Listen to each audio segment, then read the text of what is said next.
Everybody, what's up, man? I just want to come to you guys and talk a little bit. Um, so, I just want to thank God for waking me up another day. See, like I'm at work like always. Just want to make another video. It's not the video about like how me and my wife met. The timeline for that is it's a video about like certain things. You know what I mean?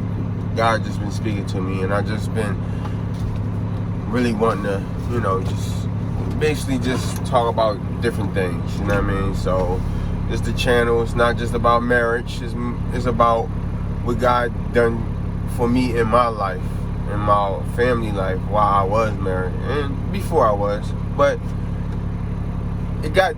this channel is about God and my family. So I'm gonna talk about a couple things and everything. So look, we want to start about the topic for today is, let's see, let me go in my notes. All right, today's topic we want to talk a little bit about is your old self have to die before your new self can begin.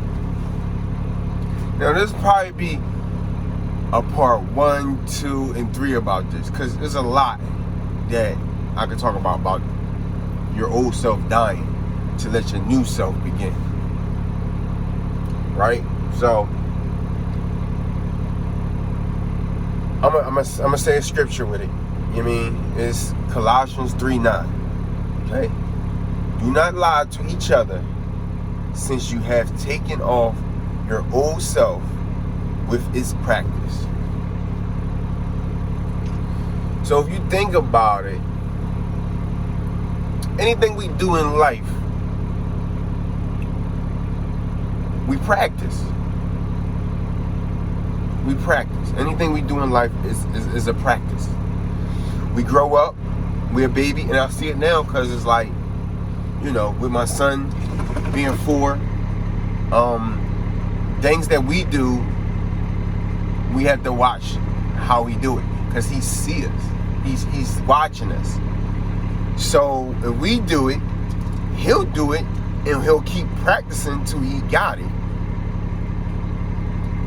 So when it comes to little things that we might do, we have to catch ourselves as parents to actually stop it before he practices it. So we're going to just take a little trip back. Our parents are our guardians. And them being our guardians, in the beginning when we small and we don't know, they are the ones that take on our sins. So when we become of age and we know what we're doing, and it is a sin, we take on our own sins. Dig me? So right then and there, you start putting on layers because we practicing with stuff that we see in the world that we practicing. And if we don't know nothing about God and how he do things, we're just putting on all bad stuff. You know what I mean? So that's why, we constantly supposed to stay in God's presence. So when we practicing the Lord things instead of the world things. So growing up, we put layers on. So when you understand what you're doing, you start putting all these layers on, all these bad practices. So it's going to be a time where you're going to have so many layers of practice that you're going to have to start pulling them off once you start getting closer to God. So in my case, I ran the streets when I was young, but you know, it was because I was young and I was a boy. So I had friends that, you know, we all hung out, you know, whatever. So different spirits hang with the same spirits. If you think about it, like-minded people always like to be around each other. So if we young boys running the streets and we just doing what we doing, all our spirits together is jumping on one another and we taking it all home with each other.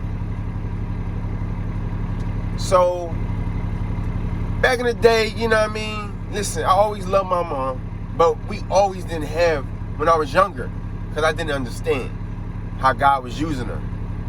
But when I got older, I understand now. But back when I was younger, I didn't understand. So with her spirit being what it was and mine, we always bumped heads. I bumped heads. I always was, you know, I never disrespected my mom because that was my mom.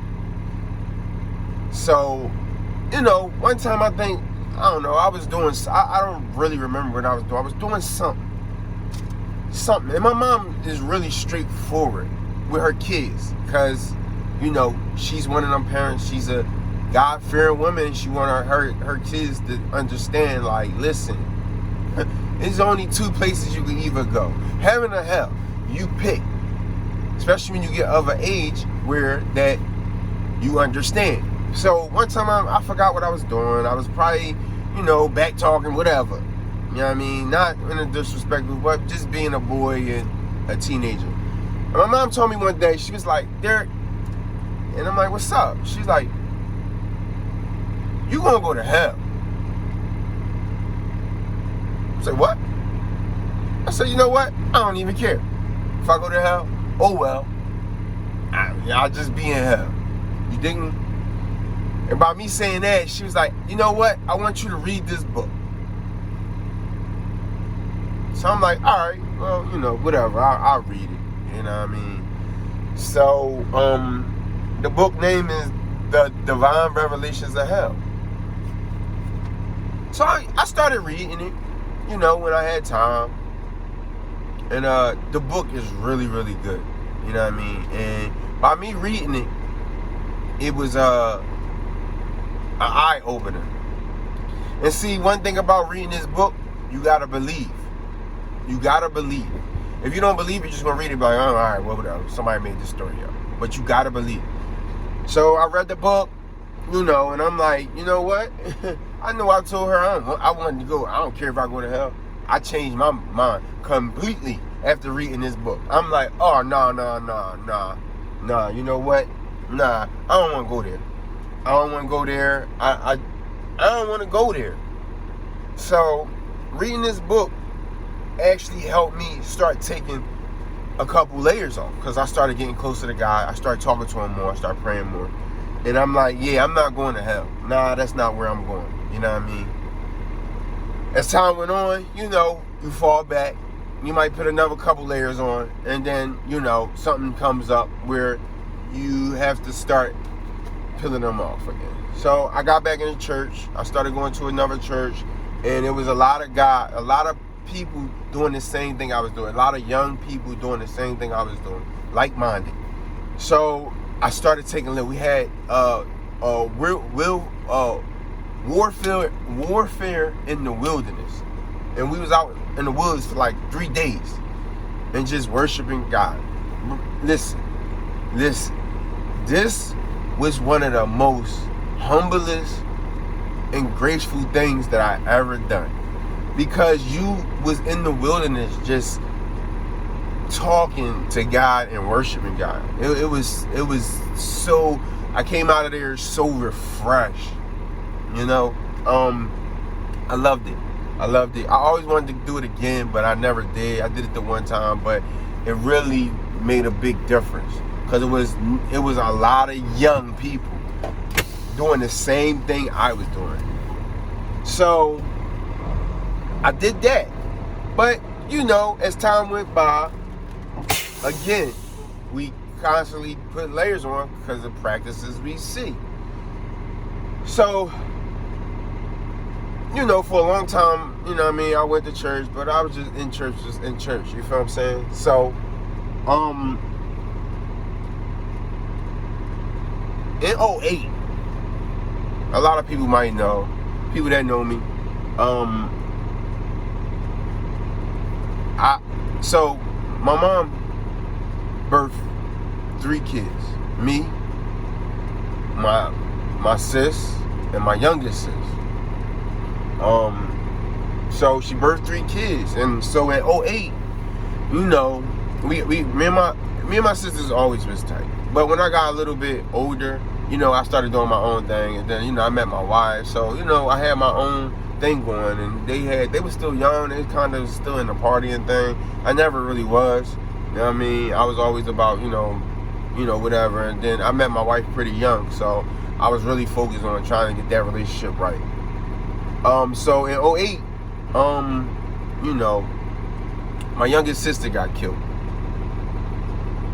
And like before that, me and her baby dad always like bumped heads.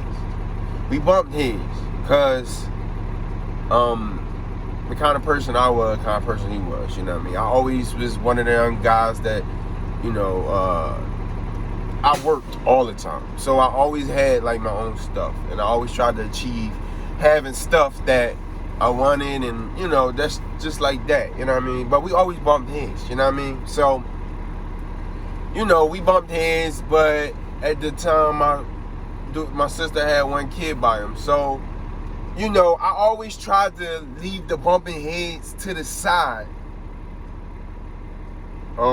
because of my nephew, because I'm a family person, as y'all know. And if y'all don't know, I'm a family person. So the one time, you know, we bumped heads, him and one of his homies, they rode on me. You feel me? Like, and I'm like, all right, cool. I took it on the chin. And, you know, I was like, all right, I'm going to get my lick back from one of them. But, you know, as talking to older people, they like, listen, you might get in trouble for doing something that you might go too far, and you might get in trouble, and he gonna be out, and you gonna be in prison or something, or got a record because of him, and your sister's still gonna be with him. And I'm like, dang, you know what, that's right. So I'm like, you know what, I'm gonna leave it alone. So right then and there, I put that pride to the side and was like, you know what, I'm gonna pull off another layer, because God is showing me, like, you know what, he put people in my life to just tell me, like, listen, you don't gotta do nothing. You know what I mean? So in '08, my sister got killed. And it happened because of, you know, she wanted to be in this person's life, but he wasn't for her. You know what I mean? So, you know, I had a feeling something was going to happen because of the person that she was with, but I didn't think that. You feel me? But it happened, and, you know, it was hard losing a sibling. You know what I mean? But in that time where you think some people might be angry or want get back, it actually made me peaceful. Because in death, I realized in death is always a life. You dig me? Like, yes, my sister, you know, passed away, but it made me and my family stronger. You know what I mean? And back then I had an attitude problem when I was younger. But it seemed like when this happened, it actually calmed my attitude down. Because my sister was getting closer to God. And I was, you know, right there on the borderline. So me seeing that she was getting closer gave me peace when everything was said and done. I see how my mom handled it. And she was so strong with it. And I'm like, that's crazy. She lost her baby, but her strength was out of this world. And I know we all have our times where it's like, you know, we gotta grieve. But at the time when I seen it, it just made me want to be stronger too. So, you know, at that time, I really feel as though I act out a lot. So I you know, in celebration, we was making it seem like in celebration was we always had the party. Cause every time, it was like every weekend, man, we was always doing something. We was always drinking, we was doing this, we was doing that, we was doing this. So I'm putting more layers on, cause it's like, you know, I'm not gonna be sad. I'm gonna go ahead and just celebrate. What I thought it was celebrating, but it wasn't. But, you know, at the time it was like, yo, we doing this, we drinking, we this, we all the time. Every weekend. Cooking out, every weekend we did something. And just in memory of her. You know what I mean? So I put on a lot of stuff. So as time went on, you know, the next year, you know, as time went on, it got easier. But I picked up a bad habit, a bad practice. And the practice was I started drinking a lot. I mean a whole lot. I drank a lot. A whole lot. So that was a practice that I picked up.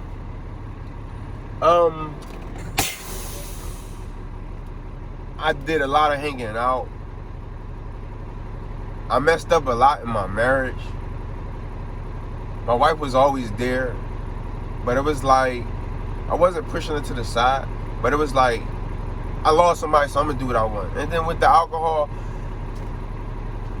messes up your spiritual connection with God when you drunk.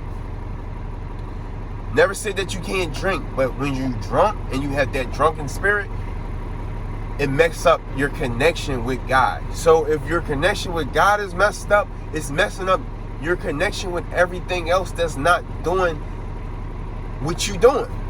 So everything that was against that, I was messing my connection up with it. And yes, my wife wasn't with it. So I was messing my connection up with the one God gave me. You dig me? So I did this for a while, y'all. I mean, not bragging on it because, you know, it's just, I'm running it down. You feel me? But not bragging, but I did it for a long time. I mean, drinking, I'm drunk. I don't even know how I got home half of the time. I jumped from here to there and there, and listen. But God was always with me. Always with me. Always. He always was like, yo, you need to chill. You feel me? Even though I was acting out and it was a bad practice that I was doing. I was doing it because I'm like, well, this happened, so I'm doing this. And it was not right. I should, you know what I mean? But I did it. You know what I mean? But I did it now, looking back, so I could tell this story. So, as time went on, I drunk, you know what I mean? And God started telling me, yo, you need to chill. Like, yo, I'll let you be. You know what I mean? For a little while, but you need to chill. And I'm like, all right, I'm going to chill. But I continue to do it. So I put layers. You know what I mean? So I'm, time still going on. My relationship with my wife is not going so good. And there's other stories about it, but it's not going so good. I'm picking up bad habits from bad practicing.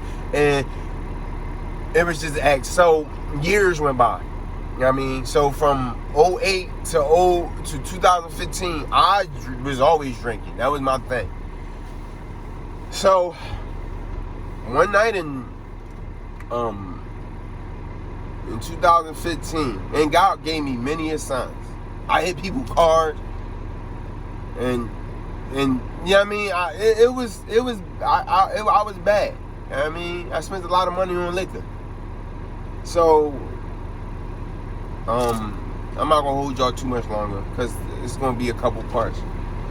But in 2015, God gave me a sign. But at this time, I was trying to start peeling off the layers. I wasn't drinking as much, but I still was. So I'm like, all right, you know what? in my mind, I was like, you know what? I need to fix stuff. God, I need your help. I need to do things. I need to fix some things. I need to fix stuff in my marriage. I need to fix stuff in my life. I need to get friends that not supposed to be around. I need to be around more married people, because I was around a lot of single people. You know what I mean? And I was hanging with people that was married, but we always acting single. You feel what I'm saying? So I'm like, God, listen, I need change. You know what I mean? And it was slowly but surely. But I still was doing it. You know what I mean? I asked. And I was changing a lot. You know, me and my wife at the time, we was having better communication. So I was trying to change a lot. I was trying to I was ripping off them layers. The layers. So look, the layers I'm talking about, if anybody ever watched the Oz with Michael Jackson and that one, you know what I mean? You remember like the flying monkey joints? You know, at the end when the Wicked Witch got smashed by the house, or however she got flushed down that toilet. You remember how the monkey start peeling off the darkness? That's how it was. That's exactly how it was. So in 2015, as I was trying to pull off layers, I started pulling off the arm, but I still had it on my body and my other arm, my legs. I'm pulling it off. I'm like, all right, I wanna change slowly, but God gave me plenty of signs. But I just was like, you know what? All right, I'm slowly doing it. I didn't do it fast enough, y'all. I really didn't. So even though, and I remember this night, I went to go see a friend. First of all, I went down the way, and I started drinking. Boom. I'm drinking. Boom. All right, cool. Certain time, I'm like, all right, it's time. You know what? Let me chill. I'm chilling. I'm trying to chill. A couple hours went past. I rode to one of my friends' house to just bust it up with her. You feel what I'm saying? And at that time, you know, it was a female, but she was a friend. She was like totally one of my old heads. She was cool. I mean, and she was like, yo, I went to go see her just to bust it up with her, and she was like, yo, one of my boyfriend coming over here, and I don't really want him to, you know. And I'm like, what? I'm like, oh, we just busting it up, like yeah, but I had to sit back and think, and I was like, you know what? That's cool. You know what I mean? Because I was going to chill over there with her and bust it up until I was really, really sober enough to, drive home. But she said, her boyfriend's coming, so I'm like, all right, out of respect, because I was like, you know what? It's late. I need to go home to my wife anyway. So I was like, you know what? All right, I'm out. So, I left her, and on my way home, I'm driving. Boom. I'm on 676. I seen a car tailgating me. Hard, too. I ain't even see his lights. I just seen a car. So I'm like, all right, bang, let me get away from him. You know what I mean? Did a dip. They dipped right behind me. So I'm like, yo, bro, who is this? So I was like, all right, cool. I know how to get him out. Brake checked him. Boom. So I brake checked them. They swerved. Oh, they almost hit the wall. You know what I mean? Boom. Soon as they got their car back under control, boom, lights came on. Oh, man. It was the state troopers. Man, listen. I was like, you know what? I know I was drunk earlier. Let me see if I'm cool enough to get through this. Because I've been through some sobriety checks, and I went through them. I was drunk. I don't know, whatever. But, that was in the past. So I got pulled over. They came and was like, yeah, we pulling you over because you didn't use your turning signal when you changed lanes and you was going over the speed limit. And I'm like, speed limit? I'm doing the speed limit. Speed limit 55. So on one side of 676, on the other side, one side is 55, one is 50. I don't know why they did it that way. But anyway, so, yeah, that's what they said they was. And it was like, you got license registration? I'm like, yeah. So I gave them all that. They went back to the car, and they came back like, have you had anything to drink tonight? I'm like, oh, man. So by me trying to take layers off, like I was going home earlier than I wanted, But I was going home because I said I needed to be. I started going home.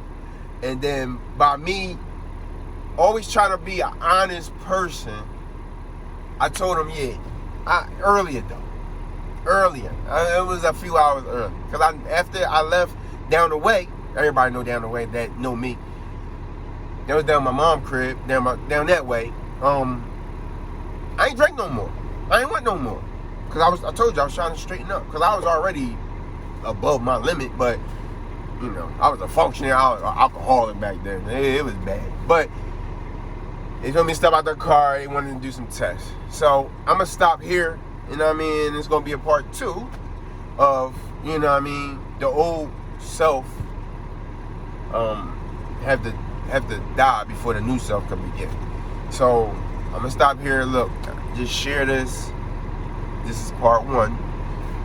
It's going to be a part 2, maybe a part 3. Just share this and, you know, hear my story. I mean, so, thank y'all. Just share, like, subscribe. Tell your friends, bro. I mean, look, I don't know who need to hear this story, but I'm telling it. You know what I mean? I thank you guys. You know what I mean? Me and my wife gonna come on here with some content soon. But for right now, I'm doing what God need me to do because somebody might need to hear this. You know what I mean? Because we gotta pull off them old layers to get that new, refreshed layer. You know what I mean? So, thank you. Listen, I will be back on here to tell part 2. Probably in the next couple days, but I'm doing this now. So, I love you guys. Listen, subscribe.